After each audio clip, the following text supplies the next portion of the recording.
사실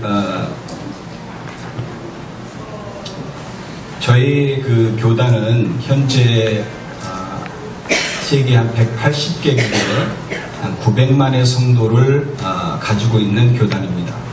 한국에서는 1963년도에 이제 선교를 저희 소천하신 아버님께서 시작하셔서 지금까지 명맥을 유지하고 있는 교단인데요.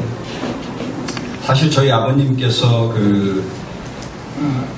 교단을 맨 처음 이제 1963년도에 한국 땅에서 시작을 하시고 교단 연합 사업을 이제 하실 때에 교단장님이 있었다고 합니다. 그래서 한경진 목사님께서 소천하신 한경진 목사님께서 이제 회장이셨는데 교단장 회의를 다 둘러앉은 교단장들 목사님들 사이에서 이 중에 가장 조그마한 교단의 교단장이 누구십니까? 그러니까 서로 이제 비교를 했을 거 아닙니까? 그러다 보니까 가장 적은 교단이 저희 아버님이 이제 시작했으니까 교단이더래요. 그래서 그러면 당신이 총무를 하시오. 그래서 교단연합회에 총무를 하셨습니다. 그때만 해도 이제 한국 기독교교회가 연합회가 여러 개가 있는 게 아니고 이제 단 하나밖에 없었던 시절인데, 그래서 어렸을 때 아버님 손에 이끌려서 여의도에 있었던 부활절 연합예배도 가고 매년마다 그 기억이 아직도 있습니다. 아마도 저같이 연륜이 아직도 적은 목사가 이처럼 큰 행사에 설교를 할 수 있도록 대표회장이신 지황철 목사님께서 배려해 주시고, 또 보수교단연합회 여러 지도자 목사님들께서 양해를 해 주신 것은 그때 한경진 목사님의 말씀처럼 별것이 없는 교단이지만 또 위하는 마음에서 또 격려해 주시는 마음에서 이런 자리를 허락하신 거 아닌가 생각을 하고 참으로 감사하게 생각을 하며 주님께서 주신 말씀을 전하도록 하겠습니다. 어떻게 보게 되면 사도 바울이 디모데후서 4장 2절에서 말하고 있는 것처럼 너는 말씀을 전파하라. 때를 얻든지 못 얻든지 말씀을 전파하라. 라고 하는 그런 말씀처럼 디모데가 바울 앞에 서는 심정으로 여러분들에게 주님께서 저에게 주신 말씀을 오늘 본문을 중심으로 해서 잠시 전하도록 하겠습니다. 우리가 다사다난했던 2016년도를 이제 뒤로 하고 2017년도 새해를 맞이했습니다. 2017년도 새해를 맞는 한국교회는 어떻게 보게 되면 참으로 중요한 기로점에 서 있는 것 같습니다. 우리들이 숨쉬고 살아가는 이 사회는 이 나라뿐만 아니라 세계적으로 숨가쁘게 변화하고 있습니다. 우리가 주위를 둘러봐도 각종의 변화가 보다 많은 곳에서 보다 빠르게 나타나고 있음을 우리는 알게 됩니다.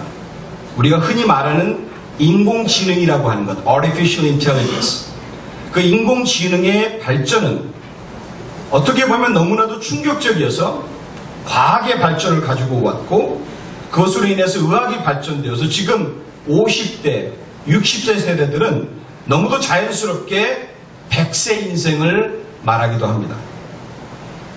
발전하는 것 같은 우리들의 일상은 우리 주위에 일어나는 많은 변화들은 상대적으로 또한 일그러진 모습들을 병행하고 있습니다. 21세기에 접어들어 우리가 우주여행을 한편으로 말하기도 하면서도 다른 한편으로는 기본적인 인간의 존엄성이 너무나도 쉽게 도전받으며 무너지고 있음을 우리는 보게 됩니다. 우리가 각종의 뉴스 미디어를 통해서 TV나 신문이나 아니면 인터넷을 통해서 듣는 소식들은 이와 같은 사실을 너무나도 잘 드러내고 있습니다. 아직도 이 세상은 가장 기본적인 의식주의 문제가 해결되지 않아서 가난과 빈곤으로 고통받는 사람들이 너무나도 많습니다. 한 예로 얼마 전 제가 미국의 타임지 잡지를 보다가 거기에 나온 사진 한 장을 보고 참으로 충격을 받은 일이 있습니다. 그 사진 속에는 갈 곳이 없고 먹을 것이 없는 필리핀의 10대 싱글맘 홀어머니들이 살 데가 없어서 육교 밑에 천막을 치고 갓난아기들을 키우고 있는 모습을 담고 있었습니다. 그런데 더욱 충격적인 사실은 동남아시아에서 나타난 이 같은 가난과 빈곤의 고통의 모습은 우리가 아프리카나 남미를 간다고 하게 되면 더욱 심각하게 횡행하고 있다는 사실입니다. 우리 신앙인들이 그리고 교회가 이 같은 모습들을 볼 수 있는 눈과 그들의 울음을 외침을 들을 수 있는 귀를 상실한 것은 아닌가 질문해 봅니다. 아니면 이 모습들을 볼 시야나 아니면 마음이 좁아진 것은 아닌가 생각해 봅니다. 변화하는 국제적 여러 상황 속에서 현재 이 나라가 당면하고 있는 어지럽고 어지러운 일들을 어려운 일들을 둘러보게 되면 이 땅을 살아가는 우리들의 마음은 한층 더 무거워질 수밖에 없습니다. 현재 우려스러운 국제적인 변화의 정황은 여러 가지가 있겠지만 첫 번째로 내셔널리즘이 있습니다. 국수주의가 있습니다. 이는 각 나라마다 자신들의 이익만을 고집하고 국경의 벽을 높게 함으로 서로를 돌아본다거나 도와가는 세상을 만들어가기보다는 자신의 이익만을 추구하는 이기주의의 팽배를 부추기고 있다는 사실입니다. 나라 간의 좋은 경쟁보다는 독단적인 이기주의가 팽배하고 있습니다. 이는 실제로 국제 경제를 혼란스럽게 하고 때로는 공경에 빠뜨리게 합니다. 최근의 예로 우리는 영국이 유럽연합을 탈퇴하는 것이나 아니면 지금 예고되고 있는 미국과 중국의 경제 전쟁을 우리는 생각해 볼 수가 있습니다. 그러나 이런 여러 가지 국제 정세 변화나 우리 속에 일어나고 있는 우리 주위에 일어나고 있는 많은 일들보다 가장 위험한 요소는 어떻게 보면 나라 간에 아니면 지역 간에 일어나는 종교 및 이념의 충돌입니다. 21세기에도 더욱 극명하게 나타난 각종 테러와 크고 작은 전쟁들은 그 근간에 그릇된 잘못된 종교적 신념들이 자리 잡고 있습니다. 그로 인해서 너무나 많은 고귀한 생명들이 어이없게 희생되고 있고 지금도 그 정도가 더욱 심화되고 있지 않나 생각해 봅니다. 우리는 이와 같은 양극적인 시대를 살고 있습니다.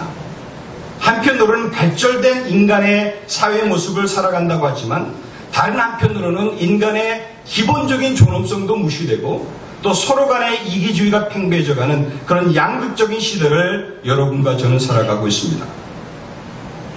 이에 따른 이 시대를 살아가는 우리 기독신앙인들 또 예수 그리스도의 몸된 교회는 그 맡은 사명이 더욱 크다고 하겠습니다. 그러나 한국교회 현재는 너무나도 불투명해 보입니다. 희망적이지 않습니다. 한국교회가 체험한 70년대, 80년대 부흥의 불길은 이제 우리가 통계상으로 보게 될 때에 아프리카나 남미나 중국이나 인도네시아 등지로 번져가고 있는, 옮겨가고 있는 모습을 보이고 있습니다. 한국교회는 교회의 양적 팽창은 물론 영적인 성장 또한 많이 식어져가는 모습을 보이는 것은 사실입니다. 이와 같은 일들은 어제 오늘의 일이 아닌 것 같습니다. 오늘 본문 마태복음 7장 17절부터 27절에 나오는 이 말씀, 여기에 나오는 예수님의 비유는 어찌 보면 새로운 해에 새롭게 도약해야 하는 한국교회, 또한 기독교 보수교단 여기에 회원교단 여러분의 사역에 새로운 도전과 소망을 줄 수 있지 않을까 하는 그런 기도의 마음으로 오늘 본문의 말씀을 통해서 주님께서 주시는 은혜를 함께 나누고자 합니다. 가장 먼저 제가 여러분들에게 본문의 말씀을 통해서 전하고 싶은 말씀은 교회는 반석 위에 그 집을 지어야 한다는 겁니다.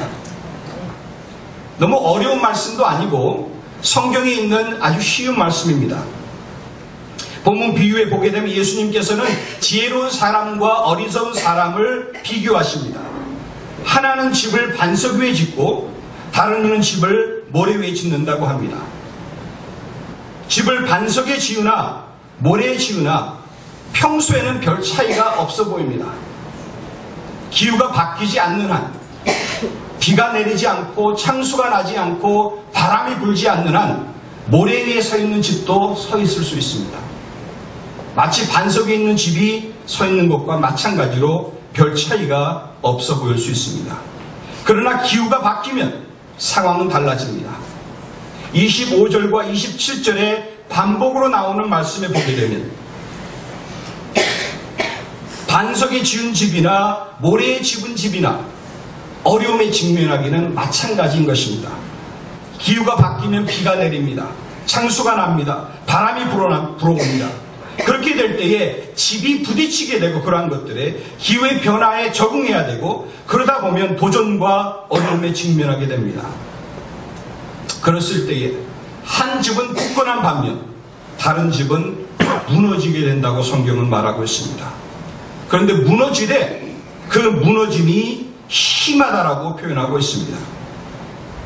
어찌 보면 한국교회는 지금 기후 좋은 상황들을 지나가고 있는 것이 아니라 비가 내리고 창수가 나고 바람이 불어오는 상황을 직면하고 있는지도 모릅니다.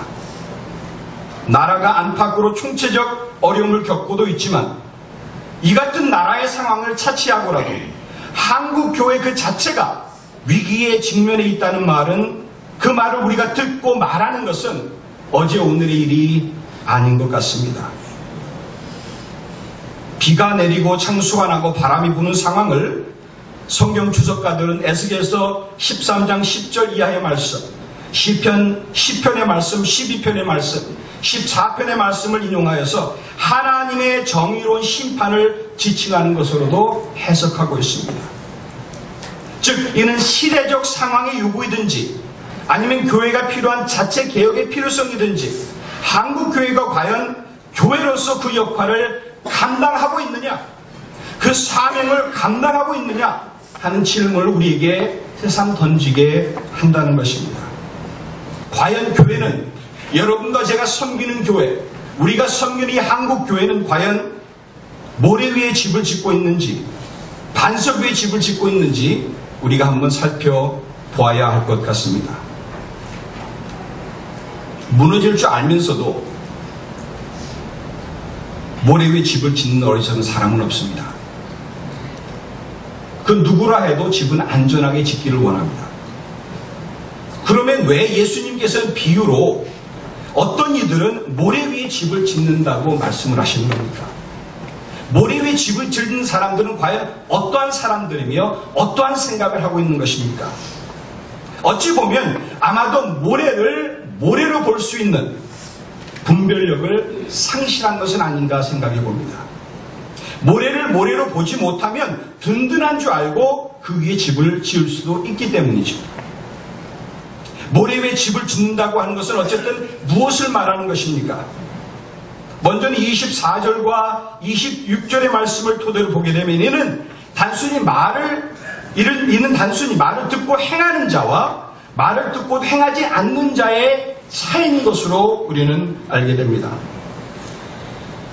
말을 듣지 못했거나 아니면 해야 할 일을 몰라서가 아니고 말을 듣고도 해야 할 일이 무엇인 줄 알면서도 행치 아니한 것이 모래 위에 집을 짓는 사람과 반석 위에 집을 짓는 사람의 차이라고 하는 것입니다.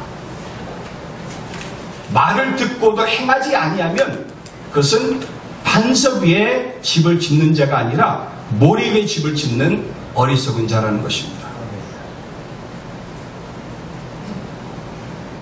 그러면 무엇을 행하지 않는 것일까요? 좀 더 구체적으로 살펴보게 되면 27절의 말씀은 그러므로라고 하는 단어로 시작을 합니다. 그것은 앞서 이미 얘기한 말의 결론을 이야기하는 것인데 여러분들이 잘 보시면 알겠지만은 이 7장 24절의 그러므로는 어떻게 보게 되면 5장 1절부터 시작한 예수님의 산상수훈, 산상설교의 결과라고도 볼 수 있습니다. 결론적인 말이라고도 볼 수 있습니다. 그렇지만 짧게 보게 되면은 7장 15절 17절 이하에 나오는 아름다운 열매를 맺는 나무와 나쁜 열매를 맺는 나무와의 비교해서 출발한다고도 볼 수 있습니다. 그런데 본문에 보게 되니까 나쁜 열매를 맺는 나쁜 나무들은 어떤 나무들이냐면 주여 주여 외치고 선지자 노릇을 하고 귀신을 쫓아내는 많은 권능을 행하여도 그것이 하늘에 계신 내 아버지의 뜻대로 행하지 않는 자들이라고 말하고 있습니다. 나쁜 열매를 맺는 나쁜 나무들은 하나님의 뜻보다는 자기 자신을 드러내거나 자기 자신의 유익을 먼저 추구하는 이기주의적인 신앙을 조장하는 자들입니다. 무엇을 하고 무엇을 안 하고의 그 단순한 차이가 아니라 그 행동의 근원과 행동의 목적이 또한 어디에 있느냐는 것입니다. 많은 일을 하는 것처럼 보여도 큰 일을 하는 것처럼 보여도 기적을 행하는 것처럼 보이고 권능을 드러내는 것처럼 보여도 그 모든 것들이 하나님의 뜻에 부합하지 않으면 아무 소용이 없어서 23절 말씀에 보게 되니까 주님께서는 내가 너를 도무지 알지 못하니 내게서 떠나가라라고 말씀하신다고 성경은 기록하고 있습니다. 제가 신학 강의를 하면서 교회론을 가르칠 때 항상 학생들에게 주지시켜주는 말이 있습니다. 그것은 교회는 교회 스스로의 사명이 없습니다. 교회는 스스로 존재하는 단체가 아닙니다. 교회는 스스로 사명을 창출할 수도 없고 사명해서도 안 됩니다. 교회는 또한 스스로 존립할 수도 없습니다. self-existing 할 수가 없어요. 영구히 존재할 수도 없습니다. 교회는 단순히 하나님의 나라를 건설하기 위해서 하나님의 나라를 이 땅에 세우기 위하여서 하나님의 뜻을 이루어가기 위하여서 일시적으로 존재하는 것이라고 하는 사실을 믿으시기를 주님의 이름으로 축원합니다. 우리는 때로 교회의 임시성과 교회의 일시성과 아니면 하나님의 나라의 영원성을 혼동합니다. 듣고도 알아도 깨닫지 못하여서 때로는 우리 가운데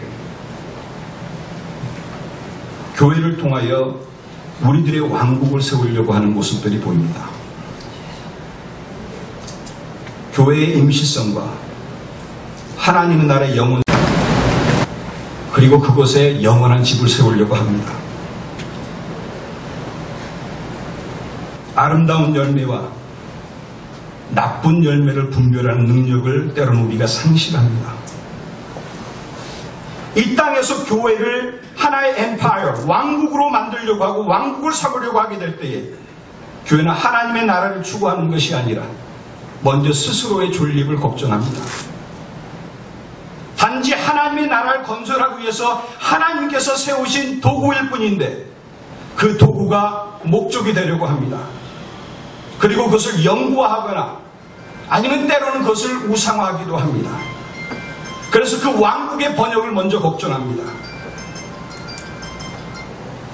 사랑하는 교육자 여러분, 교계 지도자 여러분, 겸손한 마음으로 제가 여러분에게 본문을 통해서 말씀을 드리고자 하는 것은 우리는 이 땅에서 우리들의 왕국을 세울 것이 아니라 교회는 교회 내부로 파고들어서 우리들의 모습만 아름답게 할 것이 아니라 교회는 내부로 파고들 것이 아니라 밖으로 나아가야 합니다. 밖으로 나아가서 하나님께서 예수님을 이 땅에 보내시고 공생의 사역을 통해서 그에게 성령을 부으시며 그에게 복음을 전하자고 하는 그 선교의 사명을 여러분과 제가 같이 감당해야 될 줄로 믿으시기를 주님의 이름으로 축원합니다. 그 복음은 가난한 자에게 전해지는 것입니다. 포로된 자에게 자유를 주는 것이고 눈먼 자에게 자유함을 주는 것이고 그들을 보게 하는 것이고 눌린 자를 자유롭게 한다는 사실을 믿으시기를 주님의 이름으로 축원합니다. 예수 그리스도에게 부어지신 그 성령께서 이제 교회에 부어졌습니다. 교회를 섬기는 여러분과 저에게 부어졌습니다. 그것은 예수님께서 감당하신 사명을 이제 여러분과 제가 감당해야 된다고 하는 사실을, 우리가 섬기는 교회가 감당해야 된다고 하는 사실을 믿으시기를 주님의 이름으로 축원합니다. 예수님께서는 산상수훈을 전파하시면서 우리에게 세상의 빛이라고 마태복음 5장 14절에 말씀하셨습니다. 그리고 우리가 세상의 빛이라면 그 빛은 당연히 사람이 그 등불을 켜서 말 안에 두지 아니하는 것처럼 그 빛은 사람 앞에 비추어져야 한다고 말씀하셨습니다. 그래서 우리의 착한 행실을 보고 하늘에 계신 너희 아버지께 영광을 돌리게 하라라고 말씀하셨습니다. 반석 위에 교회를 짓는다고 하는 것은 우리가 말씀을 듣지 못하거나 때로는 말씀을 이해하지 못해서도 아니고 어떨 때는 말씀을 깨닫지 못해서도 아니고 우리가 이미 듣고 우리가 이미 이해하고 우리가 이미 깨달은 말씀을, 그 사명을 세상 어두운 곳에 찾아가서 빛을 발해야 된다고 하는 그 사명을 우리가 실제로 행하지 않음이 있다고 하는 사실입니다. 사랑하는 교육자 여러분, 교계 지도자 여러분, 과연 여러분과 저는 우리가 섬기는 교회는 어떠한 집을 짓고 있습니까? 오늘 본문 말씀에 보게 되면 두 번째로 교회는 반석 위에 주초를 놓아야 합니다. 우리가 잘 아는 대로 마태복음 16장 16절에 보게 되면 베드로는 예수님을 주는 그리스도요 살아계신 하나님의 아들이시다라고 신앙 고백합니다. 그리고 이 신앙 고백을 들은 예수님께서는 그를 베드로라 칭하시면서 예수 그리스도께서 세우신 그 교회가, 내 교회가, 내가 교회를 세우리니 음부의 권세가 이기지 못하리라라고 말씀하십니다. 고린도전서 3장 11절에 보게 되면 그 사도 바울은 이 닦아둔 것 외에 등이 다른 터를 닦아둘 자가 없으니 이 터는 곧 주 예수 그리스도라고 말하고 있습니다. 에베소 2장 20절 말씀에 보게 되면 너희는 사도들과 선지자들의 터 위에 세우심을 입은 자라. 그리스도 예수께서 친히 모퉁이 돌이 되어서 그 안에서 건물마다 서로 연결하고 주 안에서 성전이 되어가고 너희도 성령 안에서 하나님의 거하실 처소가 되기 위하여 예수 안에서 함께 지어져 가느니라라고 말하고 있습니다. 즉 교회라고 하는 것은 예수 그리스도를 그리스도요 살아계신 하나님의 아들이라고 신앙 고백하는 그 믿음 위에 굳건히 뿌리를 내리는, 주초를 놓는 것에서 출발한다고 하는 사실을 우리는 알게 됩니다. 주초라고 하는 것, 파운데이션, 근간이라고 하는 것을 반석 위에 놓아야 한다고 하는 말씀, 이것은 어떻게 보게 되면 너무나도 당연한 말씀입니다. 우리가 이해하기 어렵지도 않은 말씀입니다. 어찌 보면 너무나도 당연하고 이해하기 어려울 것 없는 명백한 진리의 말씀이기에 역설적으로 이것은 또한 가장 도전적인 말씀이 되지 않을까 생각을 해봅니다. 마치 앞선 내용에서도 우리가 듣지 못하고 알지 못해서가 아니고 이미 알고 있는 것을 행하지 않아서 마치 무너짐이 심한 모래 위에 세운 집을 짓는 자와 같은 것처럼 어떻게 보게 되면 너무나도 명백한 진리의 말씀이기 때문에 우리에게 더 큰 도전이 되는지도 모르겠습니다. 본문에 있는 말씀을 누가복음 6장에 보게 되면 다르게 조금 표현하고 있습니다. 누가복음 6장 44절에 보게 되면 좀 더 자세히 설명하고 있는데 거기에 보게 되면 집을 짓되 깊이 판 다음에 주초를 놓은 사람이 지혜로운 사람이라고 말하고 있습니다. 그렇게 되면 큰 물이 나서 탕류가 집에 부딪히되 잘 지은 연고로 집이 요동치 못하거니와라고 말씀하고 있습니다. 마태복음의 말씀과 누가복음의 말씀에서 나타나는 이 미묘한 차이는 어떻게 보게 되면 여러분과 제에게 반석 위에 집을 짓되 반석 위에 집을 지으려면 그 반석이라고 하는 그 터를 더 깊게 파고 들어가야 한다고 하는 사실을 주지시켜주고 있다고 저는 생각을 합니다. 집을 잘 지었는지 아니면 잘 지을 수 있는지 아니면 못 지었는지 아니면 못 지을 수밖에 없는지는 그 차이는 그 터를 깊이 팠느냐 파지 않았느냐에 있다는 사실입니다. 주는 그리스도시요 살아계신 하나님의 아들이라고 하는 신앙 고백이 여러분과 저를 묶는 같은 신앙을 하고 하게 되면 이제 우리는 한국교회는 그 터를 더 깊이 파고들어서 그 신앙 고백 위에 교회가 서야 될 줄로 믿으시기를 주님의 이름으로 축원합니다. 교회에 주어진 사명을 감당하려면 우리는 더욱 깊이 우리의 터가 되시는 예수 그리스도, 그 믿음의 뿌리를 내려야 합니다. 저는 미국에 거주하면서 한국을 방문했던 많은 미국 목회자들이 한국 교회를 칭찬하는 이야기를 많이 듣습니다.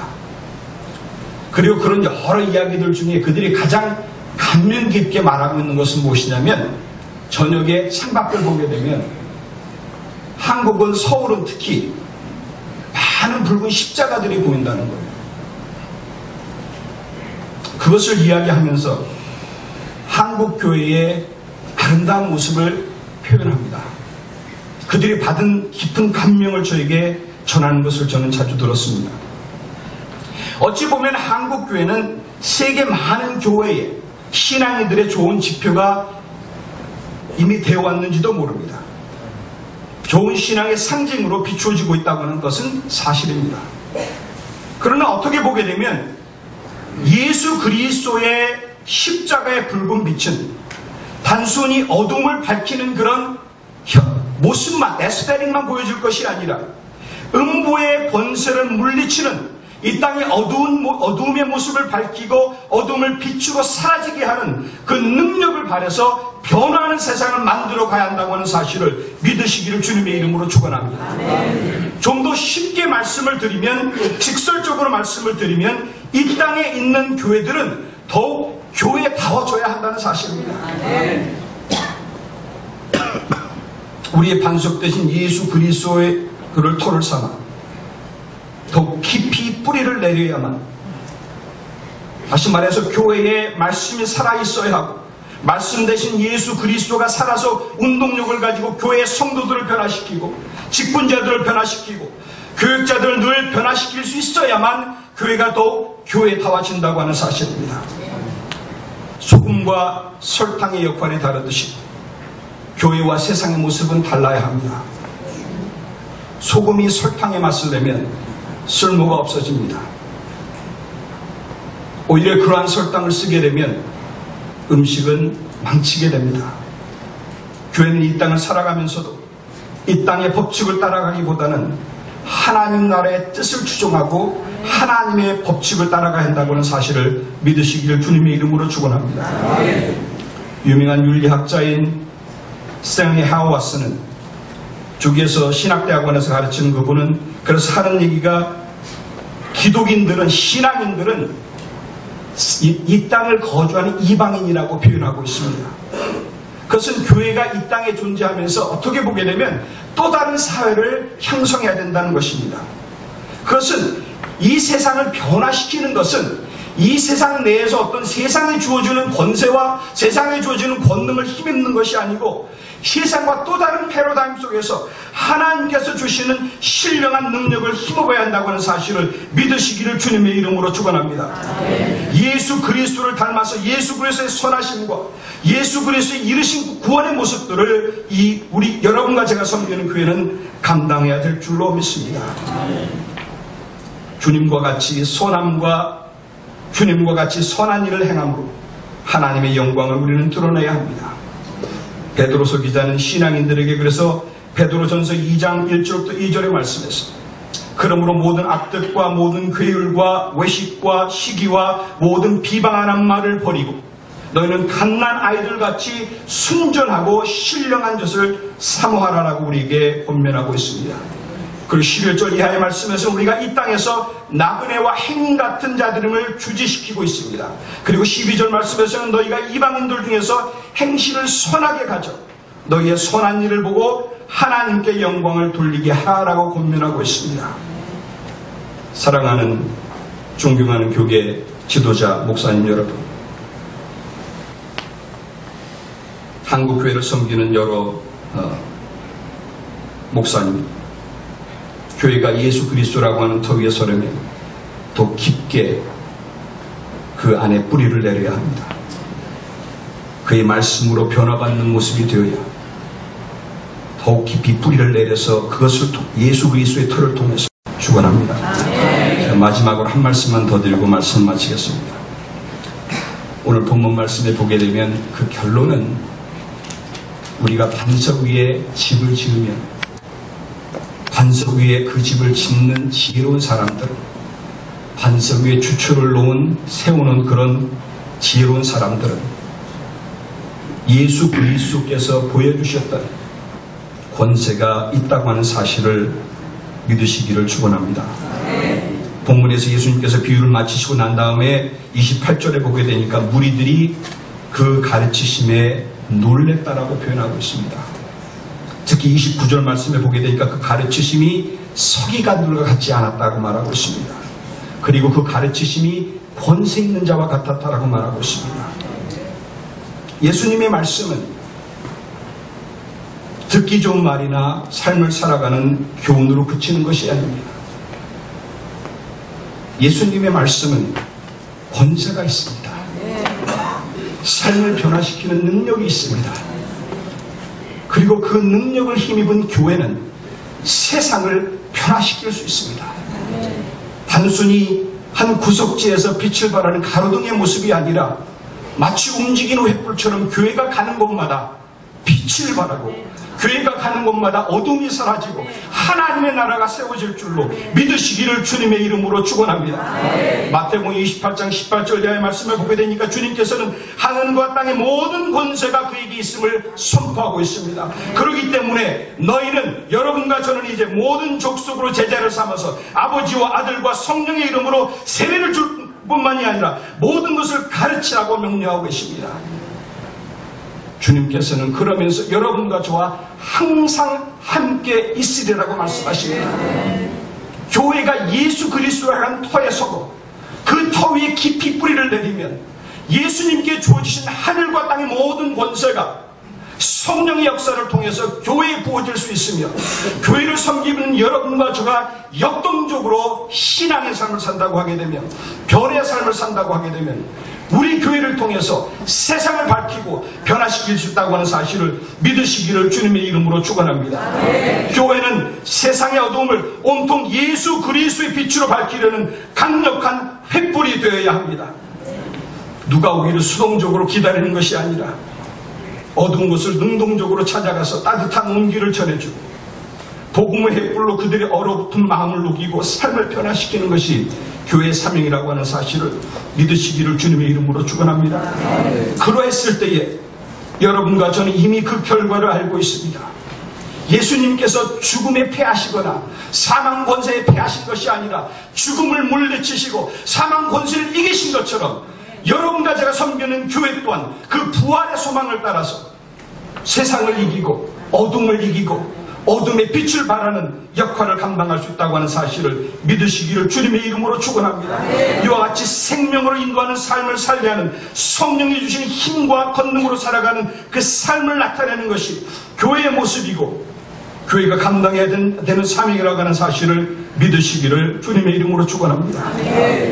2017년 새해 여러분이 섬기시는 교회가 또 교단이 더욱 반석 위에 굳건히 서서 하나님의 뜻에 부합하는 아름다운 열매를 맺어가는 믿음의 공동체가 되시기를 주님의 이름으로 축원합니다.